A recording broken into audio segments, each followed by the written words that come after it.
Okay students, आगे continue करेंगे। Cash flow statement हमारा चैप्टर चल रहा था। ठीक है। एंड कैश फ्लो स्टेटमेंट में अभी इस लेक्चर से मैं लॉन्ग सम्स जो है वो करवाने वाला हूँ आपको। ठीक है। सबसे पहले तो ये जो क्वेश्चन आपकी स्क्रीन पे अभी आपको दिख रहा है, ये क्वेश्चन 12th सीबीएसई के जो सैंपल पेपर है उसमें से मैंने लिया है। ठीक है। सबसे पहले अभी जब मैं ये वीडियो लेक्चर रिकॉर्ड कर रहा हूँ, ठीक है, एंड उस टाइम पे ये जो 12th सीबीएसई उसने एक सैंपल पेपर इशू किया है, उसमें से ये क्वेश्चन जो है वो मैं करवा रहा हूँ। ये कैश फ्लो का क्वेश्चन है। ठीक है। एंड ये क्वेश्चन की इमेज मैंने यहाँ पे डाल दी है। एंड ऑब्वियसली जो कैश फ्लो स्टेटमेंट का पूरा फॉर्मेट है वो मैंने पहले से ही कॉपी पेस्ट कर दिया है। ओके, जितना टाइम हमारा वीडियो लेक्चर में बचे। ये ऑपरेटिंग एक्टिविटीज का फॉर्मेट है पूरा का पूरा। ठीक है। एक पेज का आपको ऑपरेटिंग एक्टिविटी का फॉर्मेट बनाना है। ठीक है। ये सारा ऑपरेटिंग एक्टिविटी का सेम फॉर्मेट जो हमने सम्स में भी किया था, वही फॉर्मेट है, सेम टू सेम। अमाउंट के इस पे 2 कॉलम्स है। एंड उसके बाद दूसरे पेज पे आपको सबसे पहले इन्वेस्टिंग एक्टिविटी का फॉर्मेट बनाना है। उसके नीचे आपको फाइनेंसिंग एक्टिविटी का फॉर्मेट बनाना है, सेम जैसे हमने सम्स पे सीखा था। एंड लास्ट में जो टोटल बड़े फॉर्मेट में मैंने आपको सिखाया था वो ये है कि तीनों जो फॉर्मेट्स हैं, तीनों फॉर्मेट का जो आंसर है उसे हम प्लस माइनस करेंगे। उसका फाइनल आंसर जो है वो यहाँ पे आएगा। एंड उसके बाद जो भी आंसर आएगा यहाँ पे, उस पे opening cash and cash equivalent, जो ओपनिंग कैश बैलेंस है, ओपनिंग बैंक बैलेंस है, करंट इन्वेस्टमेंट भी, ये याद रखना, करंट इन्वेस्टमेंट भी कैश एंड कैश इक्विवेलेंट में आती है। तो वो सब यहाँ पे हम इस आंसर में जो आंसर आएगा उस पर आप प्लस करेंगे, तो हमारा closing cash and cash equivalent जो है वो आना चाहिए। ठीक है। मतलब ये जो क्वेश्चन होता है ना, वो ऐसा क्वेश्चन होता है जिसमें फाइनल आंसर आपको पहले से ही पता है। ये आपका क्वेश्चन है, आपको इस पे बैलेंस शीट दी हुई होगी। सॉरी, ये आपका क्वेश्चन है, इस पे आपको बैलेंस शीट दी हुई है। ठीक है। बैलेंस शीट के नीचे आपको यहाँ पे नोट्स दिए हुए हैं, बैलेंस शीट के नोट्स दिए हुए हैं। और उसके नीचे आपको यहाँ पे एडजस्टमेंट्स दी हुई है। फिलहाल शॉर्ट सम से स्टार्ट करा रहा हूं मैं, 2 एडजस्टमेंट से। ठीक है। इसमें यहाँ पे आपको 2 एडजस्टमेंट्स जो है वो दी हुई है।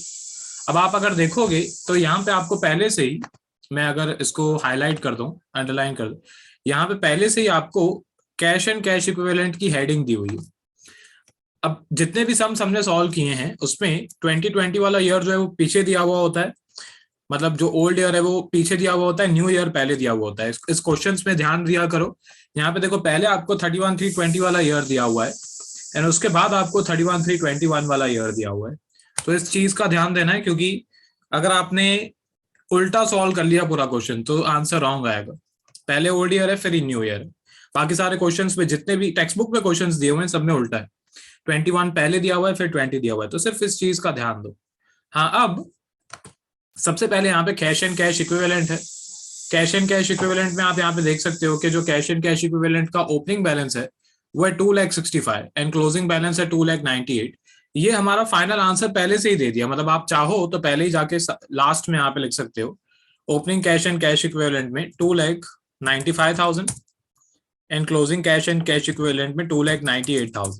ठीक है। मतलब 2,98,000 हमारा फाइनल आंसर आना चाहिए, वो पहले से ही इन्होंने क्वेश्चन में दे दिया। ठीक है। अच्छा, अब पहले तो मैं एडजस्टमेंट जो है वो सॉल्व करता हूँ। ठीक है। सबसे पहले तो पहली एडजस्टमेंट यहाँ पे आपको दी हुई है, डिबेंचर्स वर रिडीम्ड ऑन 1 अप्रैल 2020। अब यहाँ पे आपको डिबेंचर्स दिए हुए होंगे लॉन्ग टर्म बोरोइंग्स में, नोट्स में ये रहा लॉन्ग टर्म बोरोइंग्स आपको दिया हुआ है। लॉन्ग टर्म बोरोइंग्स के अंदर यहाँ पे आपको 10% डिबेंचर दिए हुए हैं। ठीक है। ये उसकी अमाउंट है, 10% डिबेंचर्स की अमाउंट है ये वाली। ठीक है। ये आपको दिया हुआ है 4 लाख एंड फिर हो गया 2 लाख। ठीक है। तो पहले हमारे पास 4 लाख के डिबेंचर्स थे एंड अभी हमारे पास 2 लाख के डिबेंचर्स हैं। मतलब 2 लाख के डिबेंचर्स हमने रिडीम कर दिए। ठीक है। वो रिडीम की डेट आपको यहाँ पे दी हुई है कि पहले साल में ही हमने रिडीम कर दी। ठीक है। तो सबसे पहले जो 2 लाख के डिबेंचर्स गए हमारे, वो फाइनेंसिंग एक्टिविटी में मैं जाऊंगा। फाइनेंसिंग एक्टिविटी में मैं कैश आउटफ्लो में लिखूंगा यहाँ पे डिबेंचर्स रिडीम। ठीक है। एंड इसमें मैं अमाउंट लिखूंगा -2 लाख। ठीक है। मैंने यहाँ पे अमाउंट लिख दी। अब इसके बाद यहाँ पे इसका इंटरेस्ट जो है वो भी हमें कैलकुलेट करना है। ओके, इंटरेस्ट जो है वो कैलकुलेट करना है। अब एडजस्टमेंट में ये नहीं बताया हुआ है कि हमने कितना इंटरेस्ट डिबेंचर्स का पे किया, तो हम ऐसा अज्यूम करेंगे कि जितना पे करना चाहिए था उतना हमने पे किया होगा, सेम जैसे मैंने सम्स में आपको करवाया है। तो यहाँ पे ये जो डिबेंचर्स है 2 लाख के, वो हमने फर्स्ट डे पे ही एक तरीके से रिडीम कर दिए। तो उन 2 लाख के डिबेंचर्स पे कोई इंटरेस्ट निकालने की जरूरत नहीं है, क्योंकि पहले दिन पे ही हमने रिडीम कर दिए। ठीक है, तो on the first day of the year, ठीक है, we had debentures of ₹2 lakh, मतलब 4 लाख, उसमें से 2 लाख के डिबेंचर्स हमने रिडीम कर दिए। ओके, तो हमारे पास पहले दिन पे 2 लाख के डिबेंचर्स थे। ठीक है, ये हमारी पहले दिन पे एक तरीके से 1/4 वाली डेट को, या इन्होंने जैसे दी हुई है 31/3/2020 वाली डेट को, सेम ही चीज है, उनमें हमको एक तरीके से 2 लाख के डिबेंचर्स हमारे पास थे। एंड डिबेंचर्स का जो परसेंटेज है क्वेश्चन में आपको यहाँ पे दिया हुआ है 10%। ठीक है, ये रहा 10% डिबेंचर्स। तो 4 लाख पे इंटरेस्ट नहीं निकालना है। क्यों? क्योंकि 4 लाख में से 2 लाख के डिबेंचर्स तो पहली डेट पे रिडीम कर दी, तो जो बाकी के डिबेंचर्स बच गए 2 लाख, उस पर हम पूरे साल का इंटरेस्ट निकालेंगे। ठीक है, यहाँ पे लिख देता हूँ इंटरेस्ट ऑन डिबेंचर्स, ये हो जाएगा 2 लाख मल्टीप्लाई बाय 10%। तो इसका आंसर आएगा 20,000 रुपीज। अब इस 20,000 रुपीज के 2 इफेक्ट्स होंगे, ध्यान से समझना। सबसे पहला इसका इफेक्ट जो है वो होगा यहाँ पे फाइनेंसिंग एक्टिविटी में। ठीक है, यहाँ पे मैं लिखूंगा interest on debentures paid, and यहाँ पे आएगा -20,000। एंड इसका जो दूसरा इफेक्ट है वो ऑपरेटिंग एक्टिविटी में होगा। ठीक है, ऑपरेटिंग एक्टिविटी में ये कैश फ्लो स्टेटमेंट में यहाँ पे मैं ऐड में नॉन कैश एक्सपेंसेस में मैं ऐड करूंगा, यहाँ पे लिखूंगा interest on debentures paid, and यहाँ पे आएगा 20,000। यहाँ पे वो 20,000 जो है वो प्लस होगा। ठीक है, इसके बाद आगे बढ़ते हैं। ये पहली एडजस्टमेंट थी। दूसरी एडजस्टमेंट लिखा हुआ है टैक्स पेड। अब देखो 2 शब्द हैं, बहुत इंपॉर्टेंट शब्द हैं। ये 2 शब्दों की वजह से क्वेश्चन, मतलब टैक्स की अमाउंट जो है उसकी एडजस्टमेंट चेंज हो सकती है। एक शब्द होता है पेड। पेड का मतलब होता है कि हमने कितना टैक्स पे किया। ओके, अब प्रोविजन फॉर टैक्स अकाउंट जो है, यहाँ पे मैंने साइड में 2 फॉर्मेट्स बना के रखे हैं पहले से ही, ताकि मेरे को अगर जरूरत पड़े तो एक प्रोविजन का टैक्स का अकाउंट जो है मैं पहले से ही बना देता हूँ, क्योंकि एडजस्टमेंट दी हुई। यहाँ पे लिखूंगा प्रोविजन फॉर टैक्सेशन। अब ये जो अकाउंट है मैंने आपको सिखाया है, इसमें क्रेडिट का मतलब प्लस होता है एंड डेबिट का मतलब जो है वो माइनस होता है। इस पे 4 ही अमाउंट्स आती हैं। सबसे पहले क्रेडिट साइड पे बैलेंस आता है, इसका ओपनिंग बैलेंस। ठीक है, बैलेंस ब्रॉट डाउन। ठीक है, ये इसका ओपनिंग बैलेंस होता है। ठीक है, डेबिट साइड पे इसका क्लोजिंग बैलेंस आता है। ठीक है, यहाँ पे लिखूंगा टू बैलेंस, ये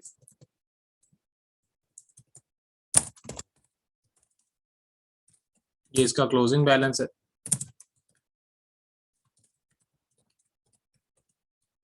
उसके बाद जितना हमने ड्यूरिंग द ईयर टैक्स पे किया वो डेबिट साइड पे आता है। ठीक है, यहाँ पे आता है to bank account tax paid, and जितना हमने एक तरीके से टैक्स प्रोवाइड किया। ठीक है, एक होता है पेड शब्द। ठीक है, एक होता है पेड शब्द मतलब टैक्स पेड वाली अमाउंट, एंड एक होता है टैक्स प्रोवाइडेड वाली अमाउंट। क्वेश्चन में लिखा हुआ होगा कभी कभी प्रोवाइडेड।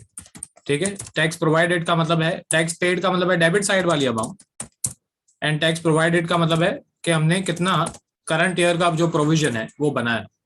ठीक है, provision for tax current year.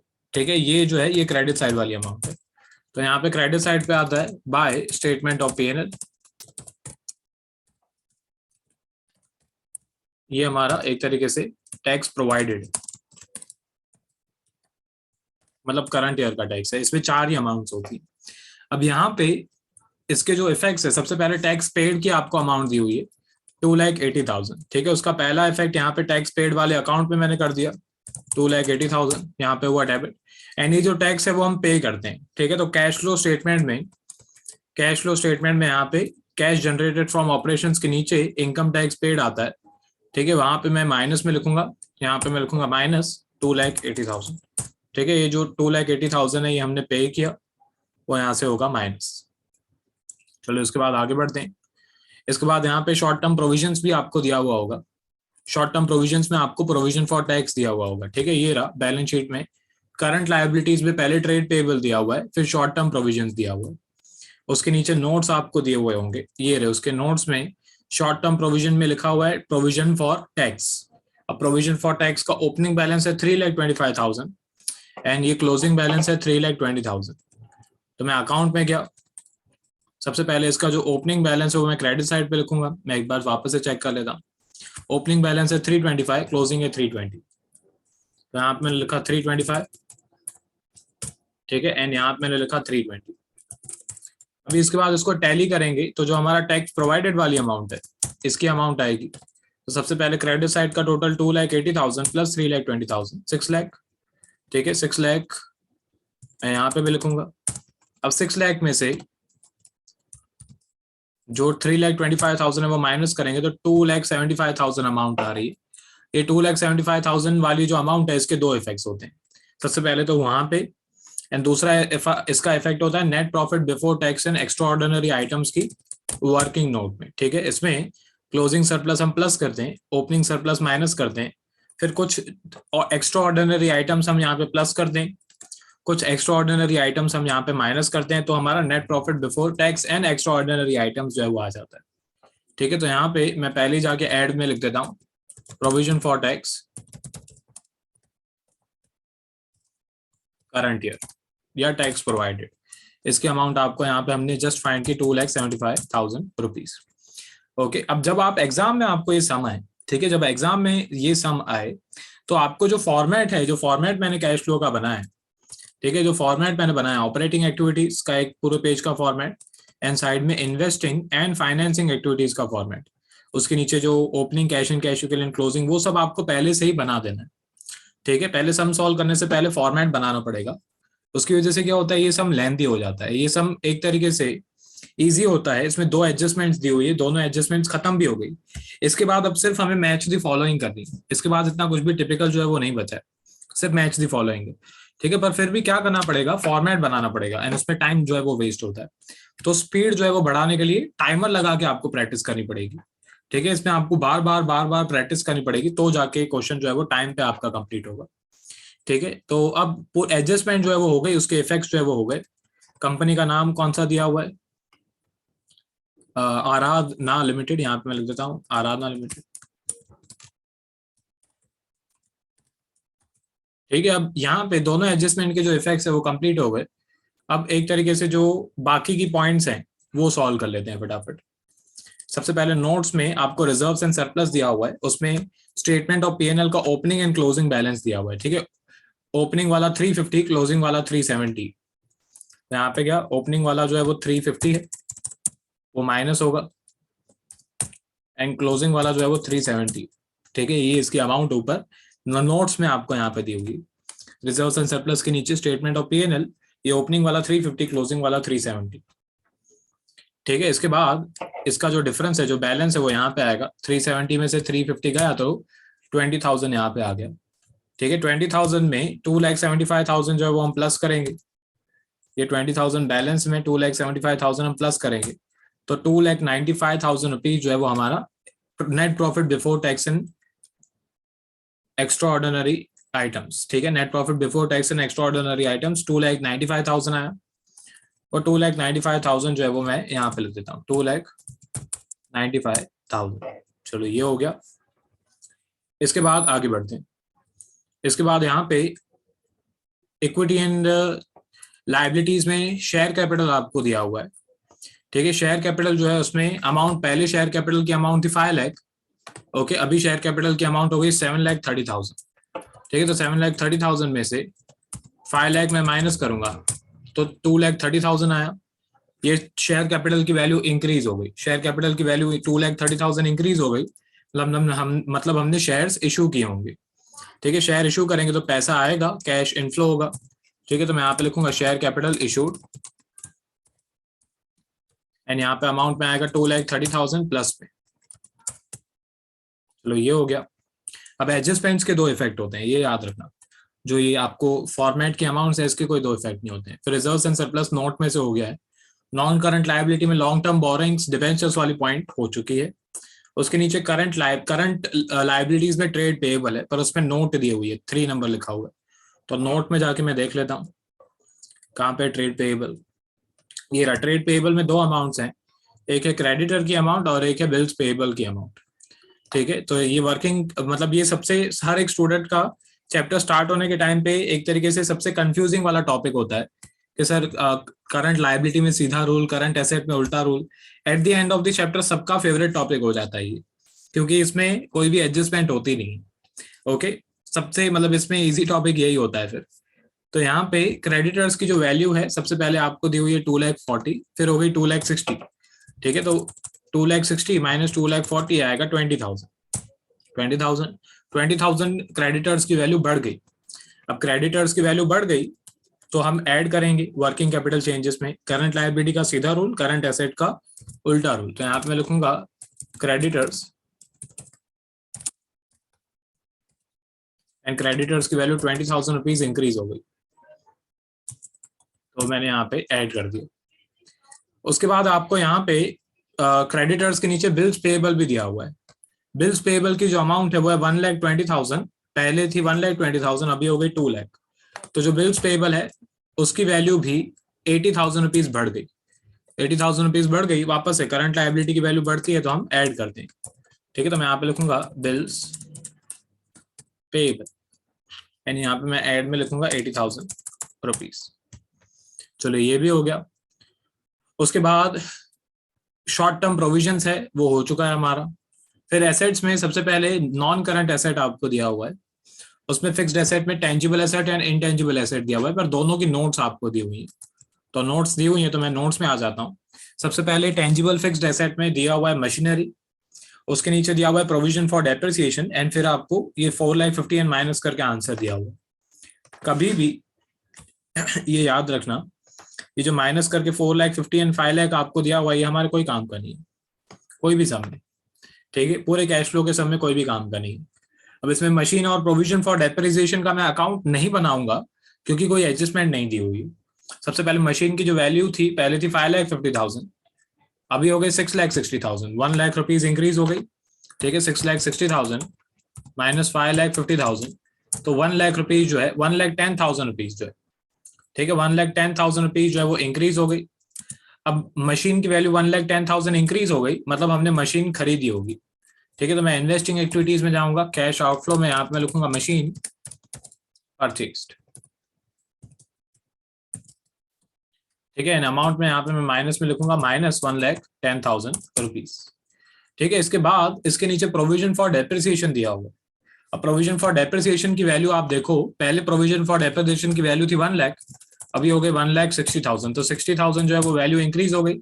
ये 60,000 जो है वो हमारा न्यू डेप्रिसिएशन होगा। तो ये नॉन कैश एक्सपेंस में मैं ऑपरेटिंग में लिखूंगा प्रोविजन फॉर डेप्रिसिएशन,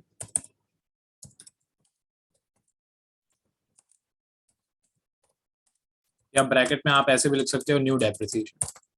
ठीक है, इसकी वैल्यू जो है वो 60,000 इंक्रीज हुई, हमारा न्यू डेप्रिसिएशन है। चलो ये हो गया। इसके बाद इंटेंजिबल फिक्स्ड एसेट में आपको यहाँ पे पेटेंट्स दिए हुए हैं। ये इंटेंजिबल फिक्स्ड एसेट में आपको पेटेंट्स दिए हुए हैं। पेटेंट्स की वैल्यू जो है, पहले पेटेंट्स की वैल्यू थी 310, अभी पेटेंट्स की वैल्यू हो गई है 3,02,000। पेटेंट्स की वैल्यू 8,000 रुपीज कम हो गई। कम हो गई मतलब हमने अमोर्टाइजेशन किया होगा। ठीक है, तो वो भी यहाँ पे ऑपरेटिंग एक्टिविटीज में ऐड होगा। यहाँ पे मैं लिखूंगा पेटेंट्स, अमोर्टाइजेशन ऑफ पेटेंट्स।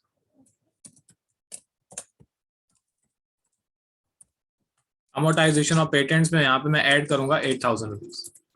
चलो ये हो गया। इसके बाद आपको long term loans and advance दिया हुआ है। ठीक है, टेंजिबल एसेट इंटेंजिबल एसेट हो गया, उसके नीचे आपको long term loans and advance दिया हुआ है। ये दिया हुआ है 4 लाख एंड 4,30,000। तो पहले था 4 लाख, अभी हो गया 4,30,000, तो 30,000 रुपीज जो है वो वैल्यू बढ़ गई। 30,000 रुपीज जो है वो वैल्यू इंक्रीज हो गई। Okay, long term loans and advance की वैल्यू इंक्रीज हो गई। ठीक है, मतलब लोन की जो वैल्यू है एसेट साइड पे दिया हुआ है। एसेट साइड पे दिया हुआ है मतलब आपने लोन दिया है, एडवांस किया है, आपने लोन लिया नहीं है। लोन लिया हुआ होता तो लायबिलिटी साइड पे दिया हुआ होता, ये लोन आपने दिया। ठीक है, लोन जो आपने दिया उसकी वैल्यू बढ़ गई 30,000। ठीक है, अब लोन्स की वैल्यू डेबिट साइड पे, एसेट साइड पे दी हुई है, वो इंक्रीज हो गई। मतलब 30,000 का लोन आपने किसी को दिया है। ठीक है, तो वो भी आउटफ्लो में जाएगा। मैं यहाँ पे लिखूंगा लोन एडवांस्ड, एंड यहाँ पे माइनस में आएगा 30,000 रुपीज। ये 30,000 का लोन आपने किसी को दिया, इसीलिए आपकी लोन एडवांस की जो वैल्यू है वो इंक्रीज हो गई। फिर इसके बाद आपको यहाँ पे करंट एसेट दिया हुआ है। ये भी सबसे इजी पॉइंट, इसमें भी कोई एडजस्टमेंट नहीं होती है। इसमें आपको इन्वेंट्रीज दी हुई है। इन्वेंट्रीज की वैल्यू जो है पहले थी 2,70,000, अभी हो गई 290। ठीक है, तो 290 माइनस 270 20,000 होता है। इन्वेंट्रीज की वैल्यू 20,000 बढ़ गई। ठीक है, अब एसेट की वैल्यू इंक्रीज होती है, करंट एसेट की वैल्यू इंक्रीज होती है, तो हम माइनस करते हैं। यहाँ पे मैं लिखूंगा इन्वेंट्रीज। इन्वेंट्रीज की वैल्यू जो है वो 20,000 रुपीज इंक्रीज हो गई, यहाँ पे 20,000 जो है वो मैं माइनस में लिखूंगा। ठीक है, इसके बाद आगे बढ़ते हैं। इन्वेंट्रीज के बाद आपको ट्रेड रिसीवेबल दिया हुआ है। ठीक है, ट्रेड रिसीवेबल जो है उसकी वैल्यू पहले थी 240, अभी हो गई 260। ठीक है, तो इसकी जो वैल्यू है वो भी 20,000 रुपीज इंक्रीज हो गई है। ठीक है, तो करंट एसेट की वैल्यू इंक्रीज हो गई, तो मैं माइनस करूंगा। यहाँ पे मैं लिखूंगा डेटर्स, एंड यहाँ पे एक तरीके से मैं माइनस 20,000 लिखूंगा, क्योंकि इसकी भी वैल्यू 20,000 रुपीज इंक्रीज हो गई। आपको माइनस की साइन नहीं, आपको ब्रैकेट लगाना है। ठीक है, उसके बाद आपको यहाँ पे दिया हुआ है कैश एंड कैश इक्विवेलेंट, वो मैं पहले से ही लिख चुका हूँ। Opening cash and cash equivalent जो है वो यहाँ पे ऐड होगा, and closing cash and cash equivalent हमारा आंसर है, फाइनल आंसर है, वो आना चाहिए। ठीक है, अगर आ जाए तो मतलब आपने पूरी कैलकुलेशन जो है वो सही तरीके से की। अगर नहीं आ रहा है मतलब कुछ गड़बड़ है। पर फिर भी आए या नहीं आए आपको लिख के आना है, क्योंकि इस एक अमाउंट लिखने के भी आपको 1/3 मार्क्स, ठीक है, 1/3 मार्क्स जो है वो मिलेंगे। तो पहले से लिख के आने में भी कोई प्रॉब्लम नहीं है, भले आपका नहीं आ रहा हो फिर भी लिख के आओ। ठीक है, देख के लिखने में कुछ नहीं जाता है। चलो अब इसको टैली कर लेते हैं सम को। सारी अमाउंट जो है वो कंप्लीट हो गई। तो सबसे पहले ये 20,000 प्लस 60,000 प्लस 8,000, इसकी अमाउंट है 88,000। नॉन कैश इनकम नहीं दी हुई है। ठीक है, इसके बाद यहाँ पे 2,95,000 में ये 88,000 जो प्लस किया हमने, तो cash operating profit before working capital changes है 3,83,000। फिर उसमें ये 20,000 एंड 80,000 जो है वो प्लस होगा, 1 लाख जो है प्लस होगा। एंड डिक्रीज में दो अमाउंट्स हैं, -40,000। ठीक है, 2020 होता है -40,000, ये जो 40,000 है वो माइनस होगा। ठीक है, तो cash generated from operations 3,83,000 plus 1 lakh, उसमें 40,000 माइनस करेंगे तो आ रहा है 4,43,000। ठीक है, 4,43,000 में ये भी मैं अंदर ही लिख देता हूं, चलो 4,43,000 में जो हमने टैक्स पे किया 2,80,000 वो हम माइनस करेंगे। ठीक है, तो बाकी 4,43,000 में माइनस 2,80,000 करेंगे, तो operating cash flow from operating profit operating activities आ रहा है 1,63,000 रुपीज। ये कहीं पे ट्रांसफर नहीं करना है, जैसा है वैसा ही रहने दो। उसके बाद इन्वेस्टिंग एक्टिविटीज में आ जाते हैं। इन्वेस्टिंग एक्टिविटीज में कैश इनफ्लो में कोई अमाउंट दी नहीं हुई थी, वहां पे मैंने 0 लिख दिया। अच्छा, यहाँ पे जो माइनस वाली अमाउंट है वो दो आपको दी हुई है। ये आपको दिया हुआ है 1,10,000 एंड आपको दिया हुआ है 30,000, तो ये हो गया -1,40,000। वही -1,40,000 जो है वो यहाँ पे भी आएगा। ठीक है, इन्वेस्टिंग एक्टिविटीज का आंसर माइनस में आया। इसके बाद शेयर कैपिटल इशूड में आपको एक अमाउंट जो है वो प्लस में दी हुई है 2,30,000। 2 मिनट रुको।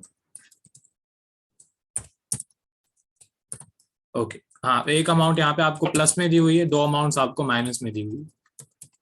ठीक है, तो इसका आंसर आया 10,000 रुपीज। अब किसी का भी आंसर प्लस माइनस में आ सकता है। ओके, कोई भी अमाउंट प्लस माइनस में आ सकती है। इसके बाद ये जो है ये पहली बार सीख रहे हो आप, ध्यान से सीखो, बहुत इजी सा स्टेप है। ठीक है, तो यहाँ पे नेट इंक्रीज या decrease in cash flow, cash and cash equivalent, तीनों एक्टिविटीज का जो फाइनल आंसर है उसे प्लस माइनस करना है। तो ये ऑपरेटिंग एक्टिविटीज का 1,63,000 में इन्वेस्टिंग एक्टिविटीज का जो -1,40,000 है वो माइनस होगा, एंड फिर जो 10,000 फाइनेंसिंग एक्टिविटी का है वो हम प्लस करेंगे। तो इसका आंसर आ रहा है 33,000 रुपीज।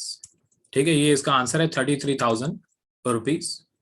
या 2 मिनट को, मेरी मिस्टेक है कोई, मैं एक बार चेक कर लेता हूँ। चेक किया, कोई मिस्टेक नहीं है। ठीक है, वापस से ये 1,63,000 में ये जो 40,000 है वो माइनस, 1,40,000 जो है माइनस, एनी 10,000 प्लस, इसका आंसर आया 33,000। Opening cash and cash equivalent जो है वो मैंने गलत लिखा है। Opening cash and cash equivalent जो है उसकी अमाउंट मैंने गलत लिखी है, उसकी अमाउंट 2,65,000 है, उसकी जगह पे मैंने 2,95,000 लिखा है। ठीक है, वो गलत था सिर्फ मेरा। ठीक है, तो यहाँ पे सिर्फ 295 की जगह पे मैं 65 कर देता हूँ। हाँ, अब हम चेक करेंगे। ठीक है, हमारा आंसर 298 आना चाहिए। ठीक है, तो ये 33,000 प्लस ये 2,65,000 करके 2,98,000 आ रहा है, मतलब आपने सम जो है वो सही सॉल्व किया। ठीक है, ये 2,98,000 हमारा आ गया। तो ये आपका cash and cash flow statement का लॉन्ग सम है। ठीक है, इसको इस तरीके से हम लोग सॉल्व करते हैं। 2 पेज का सम है ये, मैं पूरा स्क्रॉल कर देता हूं। ठीक है, ये आपका टर्म 2 का जो सैंपल पेपर सीबीएसई ने जस्ट अभी लॉन्च किया, उसका एक तरीके से मैंने क्वेश्चन जो है वो सॉल्व करवा दिया। ये इसकी क्वेश्चन की इमेज, ये साइड में इंटरेस्ट ऑन अपने डिबेंचर्स, उसके बाद ये कैश फ्लो स्टेटमेंट। पहले ऑपरेटिंग एक्टिविटीज शो कर देता हूं।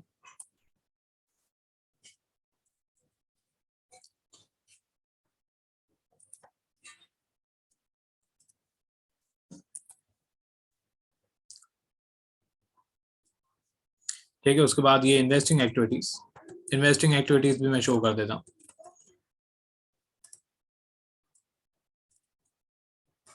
ठीक है, ये फाइनेंसिंग एक्टिविटीज, पॉज करके लिखते जाना प्लीज, एंड उसके नीचे ये फाइनल आंसर। उसके बाद वर्किंग नोट्स, ये आपका net profit before tax and extra ordinary item की वर्किंग नोट। उसके बाद ये जो प्रोविजन फॉर टैक्स का अकाउंट मैंने बनाया, ये एक एक्स्ट्रा अकाउंट मैंने बना दिया है, आप नहीं बनाना। ठीक है, ये प्रोविजन फॉर टैक्स का अकाउंट। ठीक है, तो ये आपका फर्स्ट लॉन्ग सम था। इसके बाद ऑब्वियसली अभी और भी लॉन्ग सम्स मैं आपको करवाऊंगा। ठीक है, पर ये फर्स्ट सम था एंड थोड़ा इजी लेवल से ही मैंने स्टार्ट किया है। ठीक है, 2 एडजस्टमेंट्स, फिर आगे धीरे धीरे टिपिकल होगा। प्रैक्टिस करो, कोई डाउट हो तो प्लीज मेरे को बताओ। इंपॉर्टेंट चैप्टर है ये, सिर्फ 12th में नहीं, आप बीकॉम में जाओगे तो भी आएगा, आप एमकॉम में जाओगे तो भी आएगा। मतलब बीकॉम में भी सेम चैप्टर आता है, एमकॉम में भी सेम चैप्टर आता है। तो अभी सीखो तो अच्छा। ठीक है, चलो अभी तो आप बोर्ड के लिए सीख रहे हो, पर इंपॉर्टेंट है। मैं ऐसे बोल रहा हूँ कि आप आगे जाओगे हायर स्टडीज में, वापस से ग्रेजुएशन पोस्ट ग्रेजुएशन, उसमें भी आएगा। तो पढ़ लो अच्छी तरह से। ठीक है, कोई डाउट्स हो तो मेरे को कांटेक्ट करो। ठीक है, नेक्स्ट लेक्चर में मिलते हैं।